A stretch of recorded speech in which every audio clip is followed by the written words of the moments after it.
আমাদের নতুন গাছের আম দেখুন কত সুন্দর, এত বড় একটা গাছ, আর এই গাছে কিন্তু মোটেই 3টা আম ধরছে।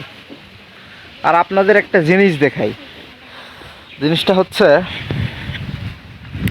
পেঁপে গাছ। আর এই পেঁপে গাছগুলো কিন্তু অসাধারণ।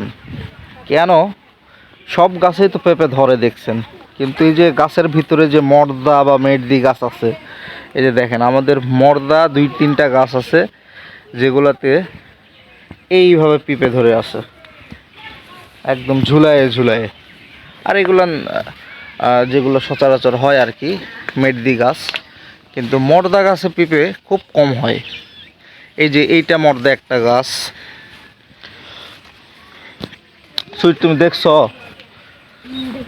এই যে একটা, এই যে এই পাশে এইটা একটা, এই 3টাই কিন্তু মর্দা গাছ। আর এই মর্দা গাছের পিঁপেগুলো কেমন হয় জানেন? খুব মিষ্টি হয়, অনেক মিষ্টি, মানে অন্যান্য পেঁপের চাইতেও দারুণ মিষ্টি, কারণ এগুলা খুব রেয়ার, পাওয়া যায় না। তো আপনারা তো দেখলেন যে পেঁপে গাছ কেমন ভাবে হয়েছে। এগুলো কিন্তু আমরা খুব ছোট লাগাইছিলাম, খুবই ছোট। আরও বেশ কিছু গাছ আমাদের আছে যেগুলো আপনাদের দেখাবো নি। তো আম তো প্রায় শেষের পথে, আমার নাই। তো সবাই ভালো থাকবেন, আল্লাহ হাফিজ।